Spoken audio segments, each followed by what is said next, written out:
Hi guys, Finch here, and this is the first in a 3-series video on getting your swing back into the flow of things moving into the season. Now this 3-video series is going to focus on the backswing, the downswing, and then all about impact. It's not going to be an all-inclusive list of things you need to do, but certain checkpoints and certain thoughts that you can have to free your mind up and to free your body up going into this season. Now the first thing we're going to be doing is talking about the takeaway and then certain aspects of the backswing that you need to brush up on. So the takeaway is the initial part of that backswing as you move away from the ball, and what do you need to be seeing? Well, a number of things is what you do need to be seeing, but there's also a number of things that you can work on all at the same time.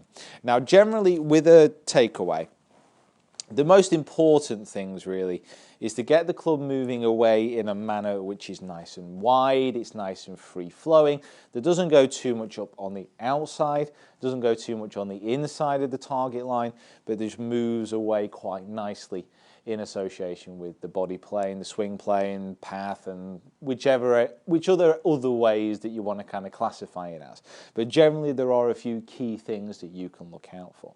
So first of all, from this kind of down the line view, as you're getting set up, and hopefully you've already seen the videos on kind of the grip and the posture and the stance, but as you actually take this club away, what you want to be seeing is to be pushing the club nice and wide, really moving the club head away from the ball in a nice smooth wide manner until the point where this club head pretty much sits in front of the hands.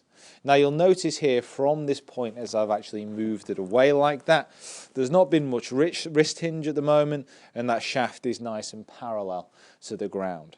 Now the way that I've actually moved it up into that position is, like I said, taking away with a nice smooth wide feeling, but I've pushed the club head away from the body whilst actually moving and turning the shoulders as well. This is what is known as a one-piece takeaway. Keeping the arms in a very similar position as they were at address, just adding in a bit of extension away from the ball, but then moving the shoulders, moving the chest, and turning it round into this position. What you'll generally see is if people can kind of get used to these feelings, if people can get used to that movement and that extension away and whilst turning the shoulders in that one-piece motion, it gets the swing off to a nice rhythmical start, but it also gets the swing moving in an order which you want to see. Hands first, then arms, then shoulders, building up that kind of connection and building up that sequence that you want to be seeing throughout the rest of the swing. Now to practice this, very easy way to do it is getting yourself set up in a nice posture. I've got an 8-iron here, so a posture appropriate to that. Getting those hands slightly ahead, mimicking this movement back and through as well, not just on the backswing, and actually just clipping some shots away. So a one-piece takeaway to that halfway point, and then just trying to move the body through, matching those type of movements. Now that's a very, very simple shot. So you've carried 81 yards there, but it'll just allow me to actually hit those shots and actually get used to that takeaway.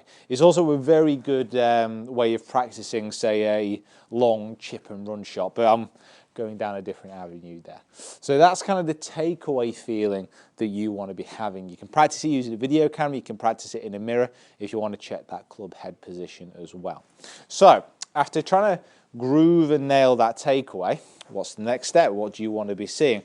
Well, like I said, there are lots of different things that you can work on this time of the year, but what we're going to talk about is wrist hinge and shoulder turn, keeping those two things interlinked. So it's almost going to feel, if you work on this all at the same time, although I wouldn't recommend that, I'd work on these things separately, as though it's a one-piece takeaway and then it's a hinge and a turn. Simple as that. So getting yourself set up, having that nice one-piece takeaway, moving it away to this position, and then from here, all I want to be doing is hinging the wrist upwards. So kind of getting the thumbs pretty much pointing up at the sky, well, feeling like they're pointing up at the sky.